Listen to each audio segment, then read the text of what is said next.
Hello guys, welcome back to our channel. வீடியோக்குள்ளே போகிறதுக்கு முன்னாடி this video was sponsored by பைமோட் ஷாப்பிங் ஆப். ஸோ இந்த ஆப்பில் உங்கள் வீட்டுக்கு தேவையான க்ராசரி ஐட்டம்ஸை கம்மியான விலையில் வாங்கிக்க முடியும். அதே நேரத்தில் ஒரு சில ப்ராடக்ட்ஸை 50% ஆஃபர்லேயும் வாங்கிக்க முடியும். ஸோ இப்போ இந்த ஆப் ப்ளே ஸ்டோர்லையும் ஆப் ஸ்டோர்லையும் ரெண்டுத்துலையுமே அவைலபிலிட்டி இருக்குது. நீங்கள் போய் பைமோட் ஷாப்பிங் ஆப்னு போட்டாலே உங்களுக்கு ஷோ ஆகும். டவுன்லோட் பண்ணி ரெஜிஸ்டர் பண்ணி உங்கள் வீட்டுக்கு தேவையான க்ராசரி ஐட்டம்ஸை கம்மியான விலையிலும் 50% ஆஃபர்லையும் பை பண்ணிக்கோங்க. வித்தின் 7 days டெலிவரி ஆகிடும். ஸோ இந்த ஆப் ஓப்பன் பண்ண உடனே உங்களுக்கு வெல்கம் கிட்ன்ற பேரில் ஒரு 23 ப்ராடக்ட்ஸ் $999 சேல் பண்ணியிருக்காங்க. ஸோ இந்த ஆஃபர்ன்றது வேறு எந்த ஒரு பர்ச்சேசிங் ஆப்ஸ்லையும் பார்க்க முடியாது. ஸோ வேணுன்றவங்க டவுன்லோட் பண்ணி ட்ரை பண்ணி பாருங்கள். சரி வாங்க வீடியோக்குள்ளே போகலாம்.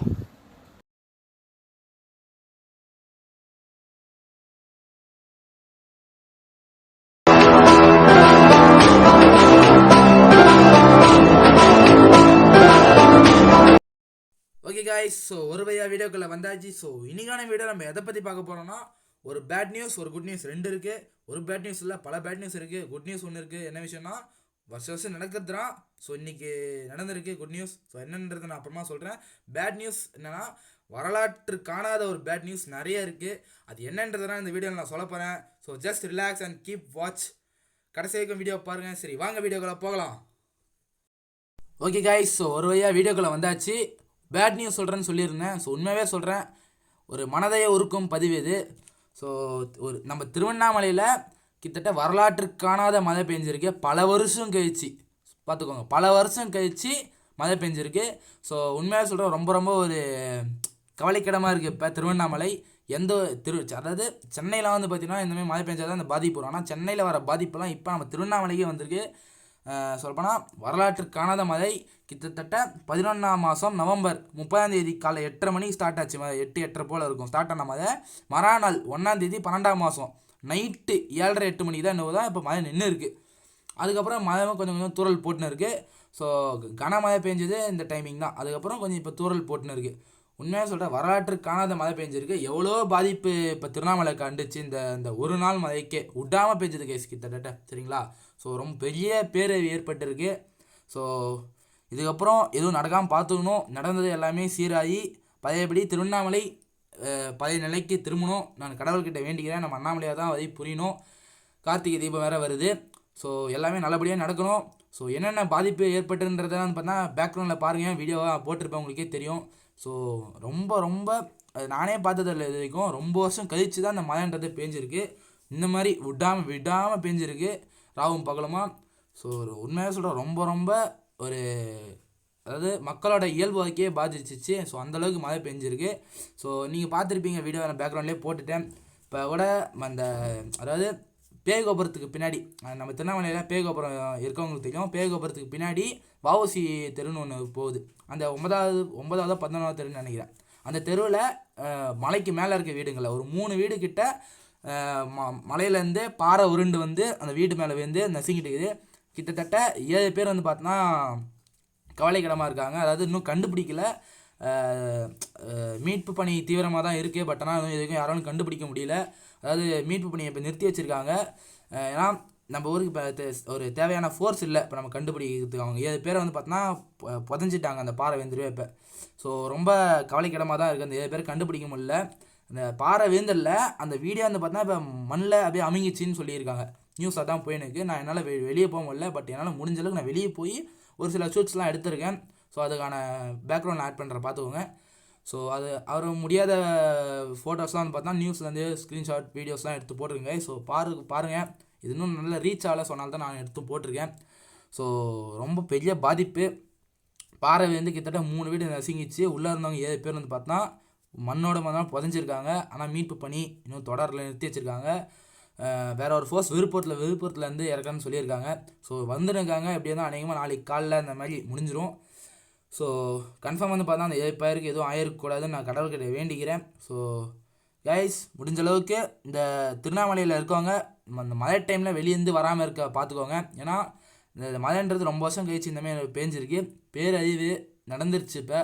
ஸோ ரொம்ப கவலைக்கிடமாக தான் இருக்குது திருவண்ணாமலையே இப்போ. ஸோ எல்லோரும் ஜாக்கிரதையாக இருங்க, பாருங்கள் முடிஞ்ச அளவுக்கு. அதே நேரத்தில் வேங்கிக்கால் ஏரியும் ரொம்பி வதிஞ்சு இப்போ ஆறாக போயின்னு இருக்குது. கிட்டத்தட்ட இடுப்பளவுக்கு தண்ணி போயின்னு இருக்குது. அதுவும் இல்லாமல் இந்த பக்கம் அருணை மெடிக்கல் காலேஜ் போகிற வழி உங்களுக்கு தெரியும் நினைக்கிறேன். அருணை மெடிக்கல் காலேஜ் போகிற வழியில் ஒரு ஆறு இருக்குது. அந்த ஆறும் உடஞ்சி ரோடே 2 ஆயிடுச்சு. ஸோ போயின்னு இருக்குது வெள்ளம் ஸோ முடிஞ்சளவுக்கு எல்லாருமே சேஃப்டியாக இருங்க. அங்கங்கே வந்து பார்த்தீங்கன்னா கரண்ட்டு கம்பெல்லாம் உடஞ்சிக்கே வந்துருக்கு. ஸோ முடிஞ்சளவுக்கு குழந்தைங்களை வெளியே விடாதீங்க. எதாக இருந்தாலும் வீட்டிலே இருந்து கொஞ்சம் அட்ஜஸ்ட் பண்ண பாருங்கள். ஃபுட்டாக வீட்டிலே செஞ்சு சாப்பிடுங்க. ஹோட்டல் அந்த மாதிரி எதுவுமே வேணாம், முடிஞ்சளவுக்கு தவிருங்க. வெளியே போகிறது முடிஞ்சளவுக்கு தவிருங்க. பட் ஆனால் இந்த டைம்லேயும் நம்ம ஊரில் கிரிவலம் சுற்றுறவங்களோட எண்ணிக்கை குறையில. இந்த மழையிலையும் ரெயின் கோட் போட்டு கிரிவலம் சுற்றுறாங்க.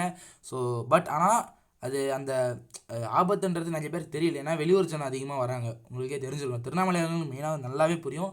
நம்ம அண்ணாமலையார் ஸ்பெஷல் ஃபேமஸ் ஆகிட்டாரு, அதனால் வெளியூர் ஜனம் அதிகமாக இருக்குது. அதனால் அந்த பின்விளைவு தெரியாமல் எல்லாம் இருக்காங்க. பட் ஆனால் முடிஞ்ச அளவுக்கு நம்ம ஊராளங்க கூட சொல்லி அவங்கள தடுத்து நிறுத்தி இந்த மழை நின்னக்கப்புறம் கிரிவலம் சுற்ற சொல்லுங்கள். அது நல்லது. ஏன்னா அவ்வளோ ஆபத்து இப்போ நிறைஞ்சதாக இருக்குது. திருவண்ணாமலை ஒரு ஆபத்தில் மாட்டியிருக்கு. யாரும் எந்த ஒரு ஆபத்துலையும் மாட்டக்கூடாது, சரிங்களா? அதனால் முடிஞ்ச அளவுக்கு வெளியே போகிறத தவிர்த்துக்கோங்க, சரிங்களா? ஸோ அதனால் எல்லாருமே சேஃபாக இருங்க. இன்னும் நிறைய இடம் என்னென்னவோ நடந்திருக்கு. சரி, நிறைய விஷயம் வெளியே வர்றேன். ஏன்னா நம்ம ஊர் சின்ன ஊர், பொதுவாக தெரியும். ஸோ நம்ம தான் வந்து பார்த்தோன்னா நம்ம ஊரை நம்ம தான் பார்த்துக்கணும். ஸோ நம்ம ஊர் ஜனங்களை நம்ம தான் பார்த்துக்கணும், சரிங்களா? ஸோ அதனால் பாருங்கள், அங்கங்கே மரம் வந்து பார்த்தோன்னா மரமே சாஞ்சிச்சு. வீடியோ பாருங்கள், உங்களுக்கு பார்த்தாலே உங்களுக்கு தெரியும். மரமே சாஞ்சிச்சு அடித்த காற்றுக்கு. அது இல்லாமல் ஏதோ ஒரு கிராமம் பேர் நாவலில், அந்த கிராமத்தில் வந்து பார்த்தோன்னா இப்போ நம்ம திருவண்ணாமலைக்குள்ளே இருக்க கிராமம் தான். இடி விழுந்து பூமியே ரெண்டாக பிறந்துச்சு. ஸோ அதுக்கான ஃபோட்டோ வீடியோஸ்லாம் பின்னாடி ஆட் பண்ணியிருப்பேன் பாருங்கள். ஸோ வெள்ளமாக ஓடுது. நிறைய பேர் வந்து பார்த்தா தண்ணியில் அடிச்சுன்னு போயிட்டாங்க. வெள்ளம் வந்து பார்த்தா அந்த மாதிரி ஆறு உடஞ்சி வரும்போது வெள்ளம் அடிச்சுன்னு போயிட்டாங்க, வெள்ளத்தில் மாட்டின்னு போயிட்டாங்க. பைக்கு, காரு, அது இது எல்லாம் முழுகிச்சு. பைக்கெலாம் அடிச்சுன்னு போயிடுச்சு. நிறைய பேர் இப்போ மாட்டின்னு இருக்காங்க. ஸோ வெள்ளத்தில் அதுக்கான காரணம் வெளியே வரது தான். ஸோ முடிஞ்சளவுக்கு வெளியே வரதை தவிர்த்துவாங்க இந்த மழை டைம்ஸில். காமனாக சொல்கிறேன், எல்லா வருஷத்துலையும் வர காலத்துலையும் அதை தான் சொல்கிறேன். மழை பெய்த தயவுசெய்து திருவண்ணாமலையில் இருக்கவங்க வெளியே வராதிங்க. ஏன்னா இப்போ இந்த ஒரு நாள் மழைக்கே நம்ம திருவண்ணாமலை வேறு மாதிரி மாறிடுச்சு. நியூஸே சொல்கிறாங்க பேரழிவுக்கு திருவண்ணாமலை மாறுது இப்போ, இன்னும் புயல் வேகம் அதிகம் இருக்குது இதுமாரிலாம். ஸோ ஆனால் அதெல்லாம் நடக்காது. நம்ம கடவுள் இருக்காது, நம்ம கடவுள் பார்த்துப்பாரு. ஸோ முடிஞ்ச அளவுக்கு திரும்ப சொல்கிறேன், வெளியே வரதை தவிர்த்துவாங்க. ஸோ ஓகே கைஸ், ஸோ தான் ஸோ பாருங்கள், வெளியே வரதை தவிர்த்துவாங்க. தீபம் வருது, கார்த்திகை தீபம். ஸோ கார்த்திகை தீபத்துக்குள்ளே எல்லாமே சரியாயிடும்னு ஒரு நம்பிக்கை இருக்குது. பண்ணிவிடுவாங்க நம்ம திருவண்ணாமலை. நம்ம ஐயா அண்ணாமலையார் அவர் விடமாட்டார், எல்லாமே சரியாயிடும், சரி பண்ணிவிடுவார். ஸோ பார்க்கலாம் காய்ஸ். அதேமாதிரி ஒரு முக்கியமான விஷயம், இப்போ உங்களுக்கு தெரியும், திருவண்ணாமலை இருக்கவங்க தெரியும், சாத்தனூர் ஒரு அணை வந்து பார்த்தா கிட்டத்தட்ட 119 அடி வந்து பார்த்தா உயரம் கொண்டது, அவ்வளோ கனஅடி இருக்குது. அதில் இன்றைக்கி 118 அடி கிட்ட தண்ணி வந்து பார்த்தா வந்துட்டு இருக்குது. ஸோ அதனால் கிட்டத்தட்ட 9500 அடி தண்ணி வந்து பார்த்தா வெளியேற்றமாயிருக்கு. ஸோ அதனால் அதாவது நீங்கள் அணை உடைய வேண்டியது, ஏன்னா அந்த மட்டத்தை தொட்டுச்சு. 119 அடிக்கு 118 அடி தண்ணி வந்துருச்சு. ஸோ அவங்க திறக்கலாம் கன்ஃபார்ம் அந்த அணையும் இன்றைக்கி உடஞ்சிருக்கும். பட் ஆனால் அதுக்கு முன்னாடி தண்ணி திறந்துட்டாங்க, நல்லபடியாக வெளியேற்றி 9500 அடிக்கு தண்ணி இறச்சிட்டாங்க வெளியே. ஸோ அதே மாதிரி ஊசாம்படி ஏரியா வந்து பார்த்தோன்னா உடஞ்சி இப்போ தண்ணி போயின்னு தான் இருக்குது. ஸோ திரும்ப சொல்கிறேன், திருவண்ணாமலை தற்போது நிலை ஆபத்தில் இருக்குது. முடிஞ்சளவுக்கு வெளியே போகிறத தவிர்த்துக்கோங்க, ரொம்ப நல்லது கைஸ், சரிங்களா? முடிஞ்சளவுக்கு குழந்தைங்கள பத்திரமா பார்த்துக்கோங்க, அதெல்லாம் ரொம்ப பெரிய விஷயம். ஸோ பெரிய பிரச்சனை போயிடுது. அதேமாதிரி வாயில்லா ஜீவனுக்கும் அதே பிரச்சனை தான். ஏன்னா நம்மளுக்கே இடுப்பளவு தண்ணி வருது. ஸோ அப்போ அந்த வாயில்லா ஜீவன் ஒரு நிமிஷம் யோசிச்சு பாருங்களா, அதோட ஹைட் என்ன, நம்ம ஹைட் என்ன, அப்போ அதெல்லாம் எவ்வளோ இடத்துல மாட்டின்னு இருக்கும். ஸோ ஆனால் கொஞ்சளவுக்கு யோசிச்சு பாருங்கள். ஸோ உங்கள் பக்கத்து வீட்டில் எங்கன்னா வாயில்லா ஜீவன் என்ன இருந்தால், பக்கத்து வீட்டில் அதாவது உங்கள் ஏரியாவில் எங்கன்னா மாட்டி இருந்தால் அதை கொஞ்சம் ரெஸ்கியூஸ் பண்ணுங்க. ஸோ காப்பாற்றுங்க, தப்பு இல்லை. அதுக்குன்னு வந்து பார்த்தா மழை டைம்ஸ் வெளியே போகாதீங்க. கொஞ்சம் நிற்குதா கொஞ்சம் பார்த்து, ஏன்னா உங்களுக்கு கண் தென்படுற மாதிரி இருந்தால் அந்த வாயில்லா ஜீவனை காப்பாற்றுங்க. ஸோ அது ஒரு புண்ணியம், அந்த வாயில்லா ஜீவன் நம்மளுக்கு ஆசீர்வாதம் பண்ணும், ஏன்னா அதுவும் ஒரு கடவுள் மாதிரி தான். ஸோ வாயில்லா ஜீவன்களையும் காப்பாற்றுங்க உங்கள் வீட்டு பக்கத்தில் அருகில் எங்கன்னா இருந்தால். ஸோ திரும்ப சொல்கிறேன், மழை டைம்ஸ், ரெய்னி டைம்ஸ் வெளியே போகாதீங்க. இந்த வீடியோ எப்போ நீங்கள் பார்த்தாலும் சரி, இது ஒரு சஜஷன், என்னோட சஜஷன், மழை டைம்ஸில் வெளியே போகாதீங்க, சரிங்களா காய்ஸ்? அதே மாதிரி வந்து பார்த்தீங்கன்னா நான் சொல்லியிருந்தேன், இப்போ இந்த வஉசி நகர் மேலே அந்த 2-3 வீடு வந்து பார்த்தா பாறை வந்து நசுங்கிருக்குன்ட்டு. ஸோ மண் சரிவும் ஏற்பட்டுருக்கு. ஒரு முக்கியமான விஷயம் நான் சொல்ல மறந்துட்டேன், மண் சரிவும் ஏற்பட்டுக்குது. ஸோ இப்போ அந்த பாறை வேந்தரில் பாறை உருண்டு விழுந்து, அதாவது ஃபஸ்ட்டு மண் சரிவு ஏற்பட்டது வீட்டுக்கு மேலே. அதை வந்து பார்த்தீங்கன்னா அந்த வீட்டுக்குள்ளே கவனிக்காமல் வந்திருப்பாங்க போல். ஸோ மண் சரிவு ஏற்பட்டு அதுக்கப்புறம் பாறைவே அந்த பாறையோட அந்த வெயிட் தாங்காமல் கிட்டத்தட்ட 14 அடி உயரம் கொண்ட அந்த பாறை. ஸோ அந்த வீடு 3 வீடு ஒட்டி இருக்கவே அந்த வீடு மேலே பாறை சரிஞ்சிருச்சு. உள்ளே அந்த 7 பேர் என்ன ஆனாங்கன்னு தெரில.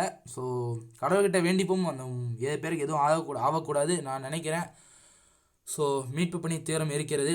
ஸோ பார்ப்போம் என்ன நடக்குதுன்றது பார்ப்போம் கைஸ். ஸோ நெக்ஸ்ட் வீடியோவில் நான் அது என்னன்றதை சொல்கிறேங்க, டெஃபினட்டாக நான் சொல்கிறேன். ஸோ திரும்ப சொல்கிறேன், எல்லாருமே சேஃபாக இருங்க. முடிஞ்சாலும் அந்த மலை ஓரம் இருப்பாங்க சில பேர், மலைவாழ் மக்கள், மலை அடிவாரத்துக்கே இருக்கவங்க, மலைக்கு பக்கத்தில் இருக்கவங்க.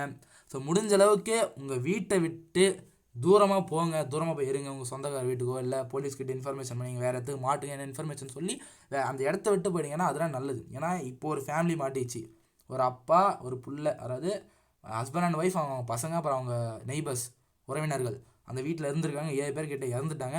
இன்னும் கிட்டத்தட்ட 10க்கும் மேற்பட்ட வீடு நசுங்கிச்சின்னு சொல்ல வராங்க. பட் ஆனால் இந்த 3 வீட்டில் தான் இருந்தவங்க தான் இறந்து, அதாவது சாரி கைஸ், அதாவது மாட்டின்னு இருக்காங்க.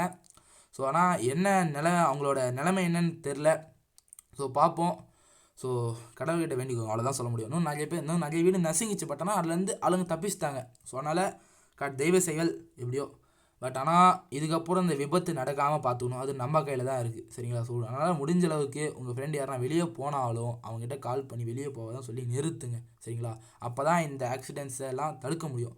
திருவண்ணாமலை இப்போது ஆபத்தில் இருக்குது, ஆனால் நம்ம நினச்சா மாற்ற முடியும். ஸோ அதனால் உங்கள் கையில் தான் இருக்குது. இந்த வீடியோ பார்க்குறாங்கள, நீங்கள் உங்கள் கையில் தான் இருக்குது. ஸோ முடிஞ்ச எல்லாரையும் சேஃப் பண்ணி நிறுத்துங்க, வெளியே போக வேணாம், சேஃபாக இருக்க சொல்லுங்கள். அதெல்லாம் ரொம்ப ரொம்ப முக்கியம். சரிங்களா காய்ஸ்? அதே மாதிரி கலெக்டரோட பங்களாவே வந்து பார்த்தீங்கன்னா, அதாவது பங்களாவோட அந்த அந்த பங்களாவோட வீட்டுக்கு வெளியே இருக்குது. செவரே வந்து பார்த்தா உடஞ்சிச்சு, வேங்கால் ஏறி உடஞ்சி வெளியே வரவே அந்த நீர்லாம் வந்து பார்த்தீங்கன்னா உள்ளே போய் அந்த செவரே உடச்சிச்சு கிட்டத்தட்ட கலெக்டர் பங்களா அது.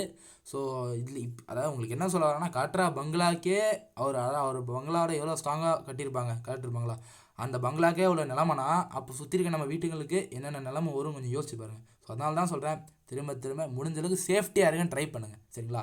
சேஃப்டியாக இருங்க, அது போதும். சரிங்களா? ஸோ வேறு எதுவும் இல்லை காய்ஸ். ஸோ நெக்ஸ்ட்டு நம்ம குட் நியூஸ்க்கு போவோம். Okay guys, finally good news என்னென்னா, 2024 தீபம் ஃபெஸ்டிவல் ஸ்டார்ட்ஸ், முன்னோட்டம் ஆரம்பித்து விட்டது. சரிங்களா? அதாவது 4ஆம் தேதி கொடியேற்றுறாங்க, நான் சொல்லியிருந்தேன் போன வீடியோவிலே. அதே மாதிரி 13ஆம் தேதி தீபம் ஏற்றுறாங்க. ஒரு 10 டேஸ் ஃபெஸ்டிவல் நடக்குது. ஸோ அதுக்கான முன்னோட்டம் ஆரம்பித்து விட்டது. 1ஆம் தேதி 12ஆம் மாதம் 2024 துர்க்கை அம்மன் ஊர்வலம் ஸ்டார்ட் ஆயிடுச்சு. ஸோ இன்றைக்கி ஊர்வலம் வந்துடுவாங்க அம்மா 1ஆம் தேதி 12ஆம் மாதம். ஸோ அதாவது என்னென்னா, இந்த தீபம் ஸ்டார்ட் பண்ணுறதுக்கு முன்னாடி அண்ணாமலையார் ஊர்வலம் வரத்துக்கு முன்னாடியே, ஸோ அண்ணாமலையார் பிள்ளையார் முருகன் யார் வேணாலும் ஊர்வலம் வரத்துக்கு முன்னாடியே முதல்ல துர்க்கை அம்மனை தான் வந்து பார்த்தா ஊர்வலம் வர வைப்பாங்க. ஏன்னா அவங்க தான் திருவண்ணாமலைக்கு காவல் தெய்வம். சரிங்களா? எல்லை தெய்வம். ஸோ முதல்ல துர்க்கை அம்மனை வழிபட்டுட்டு தான் நெக்ஸ்ட் அண்ணாமலையை ஊர்வலம் கொண்டு வர வைப்பாங்க, கொடியும் ஏற்றுவாங்க. ஸோ இந்த 10 நாள் திருவிழா கிராண்டாக இருக்கும் இந்த வருஷம். ஸோ மறக்காமல் எல்லாருமே வந்து பார்த்தோன்னா எந்த ஊரில் இருந்தாலும் சரி, சரிங்களா, எந்த ஊரில் இருந்தாலும் சரி, மறக்காமல் திருவண்ணாமலைக்கு வாங்க. 10 டேஸ் ஃபெஸ்டிவல் என்ஜாய் பண்ணுங்கள். திரும்பவும் சொல்லிடுறேன், டிசம்பர் மழை பெய்யும், தீபம் வருது, இப்பயும் மழை பெய்யும் கன்ஃபார்ம். ஸோ முடிஞ்சக்கு எல்லாருமே சேஃபாக இருங்க, சேஃபாக இருந்து தீபத்தை பார்த்து என்ஜாய் பண்ணுங்கள். சரிங்களா? ஓகே கைஸ், ஸோ சொல்லிட்டேன். குட் நியூஸ் இதுதான், துர்க்கை அம்மன் ஊர்வலம் இன்னைக்கு நடந்துச்சு. ரொம்ப ரொம்ப ஒரு ஸ்பெஷல். அம்மனை பார்த்து நானும் ரொம்ப சந்தோஷப்பட்டேன். அதோட ஃபோட்டோஸ் வீடியோஸ் பின்னாடி அட்டாச் பண்ணுறேன், நீங்களும் பார்த்து சந்தோஷப்படுங்க. அம்மாவோட அருள் எல்லாருக்கும் கிடைக்கும். So okay guys, bye bye. Let's signing off PDP crazy official. So திரும்ப சொல்கிறேன், எல்லாரும் மழை டைம் சேஃபாக இருங்க. Bye bye, thank you.